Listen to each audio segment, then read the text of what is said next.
तो बेटा अब अपना नेक्स्ट टॉपिक है अपना डाइपोल मोमेंट यानी द्विध्रुव आघूर्ण। तो जैसे ये आघूर्ण वर्ड आपने यहाँ पढ़ा था बल आघूर्ण के अंदर, जैसे कोई भी कार है उसके हैंडल को अगर आप जब मोड़ते हैं तो किसकी आवश्यकता होती है, बल आघूर्ण की जरूर आवश्यकता होती है। तो इसी प्रकार जब कोई डाइपोल होता है उसके अंदर भी एक मोमेंट प्रोड्यूस होता है, उसे अपने बोलते हैं डाइपोल मोमेंट। ठीक है, तो उसके लिए डाइपोल मोमेंट तभी होगा जब वो डाइपोल हो, मतलब इनका डाइपोल जिनका मैग्नीट्यूड सेम हो, नेचर अपोजिट हो और वेरी स्मॉल डिस्टेंस पर क्या हो, प्लेस्ड हो, सेपरेट हो।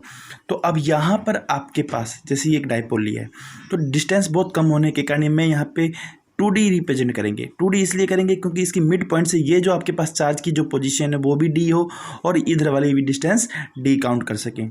याद रखना कभी भी कोई भी डिस्टेंस या किसी की पोजीशन बताई जाती है तो अपने उसके लिए ज़रूरत होती है किसकी, ओरिजिन की यानी मूल बिंदु की। तो अब इन दोनों के लिए मूल बिंदु इसके मिलकर मिड पॉइंट ले लेंगे, इन दोनों का मिड पॉइंट मध्य बिंदु अपने ओरिजिन मान सकते हैं। अब यहाँ से इनकी पोजीशन बताई जा सकती है, ये इतनी डिस्टेंस पे, ये इतनी डिस्टेंस पे, दोनों बराबर बराबर डिस्टेंस पे क्योंकि मिड पॉइंट लिया अपनों ने। तो अब यहाँ पे जो डाइपोल मोमेंट की जो डायरेक्शन होती है वो -q से किधर होती है, +q होती है। अब ये क्यों होती है, इसके पीछे क्या कारण है, क्या रीज़न है, तो ये आपके पास बताएगा वेक्टर, जो आपने 11th क्लास में पढ़ा था। तो वेक्टर अगर आपको आते हैं, सीधे से आते हैं तो आपको कोई दिक्कत नहीं होगी। अब आता है इसका फॉर्मूला, इसकी जो है ना, ये P = Q × 2D, इसकी जो डेफिनेशन है द्विध्रुव आघूर्ण की वो इसके फॉर्मूले से बनी है। ठीक है, ये इसका सदिश निरूपण है यानी vector representation, P vector = Q × 2D। अब इसकी यूनिट जो होती है कूलम × मीटर होती है बेटा। अब इसकी जो डेफिनेशन बनेगी तो इसकी डेफिनेशन अब एक बार पढ़ लेते हैं, फिर अपने ये रीजन देंगे कि -q से +q क्यों होती है, वो अपने नेक्स्ट टॉपिक होगा अपना। ठीक है, अब इसमें किसी द्विध्रुव के एक आवेश का परिमाण व उनके मध्य की दूरी का गुणनफल, किसी द्विध्रुव के एक आवेश का परिमाण व उनके मध्य की दूरी का गुणनफल द्विध्रुव आघूर्ण कहलाता है। क्या कहलाता है बेटा, द्विध्रुव आघूर्ण कहलाता है। तो इनमें से किसी भी द्विध्रुव का एक आवेश लिया है और उन दोनों की भी आवेशों के मध्य की दूरी 2D ली है। अब इंग्लिश में इसको the product of magnitude of either charge and distance between two charges is called dipole moment. ये आपके पास डेफिनेशन होगी डाइपोल मोमेंट की द्विध्रुव आघूर्ण की। अब आते हैं वो डायरेक्शन वाली बात। तो डायरेक्शन वाली बात के लिए मैंने इनकी पोजीशन ले ली, जैसे -q +q। तो पोजीशन बताने के लिए वही ओरिजिन कंसीडर किया है। तो वो है ना, ओरिजिन से ये कितने डिस्टेंस पे, D डिस्टेंस पे। ओरिजिन से ये वाला एक्सिस +x एक्सिस है तो इसीलिए i कैप, जस्ट इसके अपोजिट -i कैप और ये -q चार्ज रखा हुआ है। चलो ठीक है, तो पोजीशन अब आपको पता चल गई। अब अपने यहाँ पे dipole moment due to +q charge के ड्यू टू डाइपोल मोमेंट की डायरेक्शन देखते हैं। तो आपके पास वेक्टर रिप्रेजेंटेशन कर दिया, P vector = Q × 2D vector. अब यहाँ पर Q एक स्केलर क्वांटिटी है, ठीक है, तो स्केलर क्वांटिटी है तो ये मैंने +q वैल्यू रख ली यहाँ पर। अब मैंने यहाँ पर ये D है, D वेक्टर, तो D वेक्टर है तो D वेक्टर मतलब इसमें मैग्नीट्यूड भी होगा इसका और डायरेक्शन भी होगी, परिमाण भी होगा और दिशा भी होगी।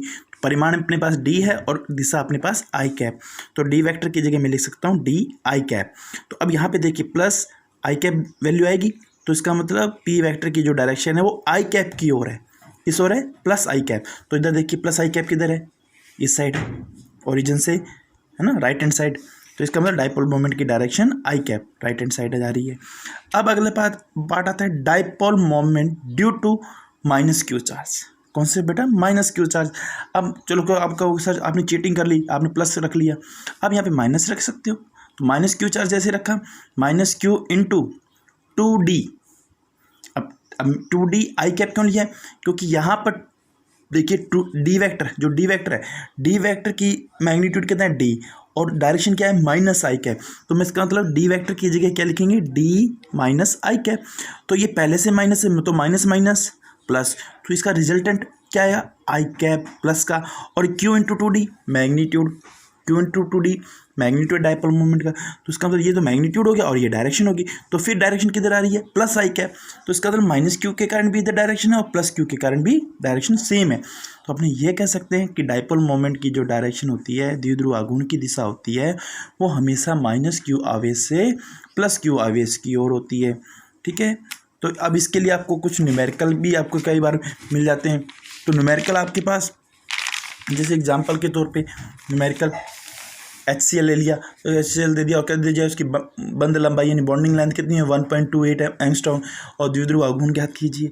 तो अब कैसे करेंगे द्विध्रुव आघूर्ण, तो द्विध्रुव आघूर्ण आपको यहाँ पे क्या करना है, ज्ञात करना है। तो गिवन क्या है अपने पास, बॉन्डिंग लेंथ मतलब 2D गिवन है अपने पास, और 1.2 है ना 8 एंगस्ट्रॉम को इसमें कन्वर्ट कर लिया मीटर के अंदर।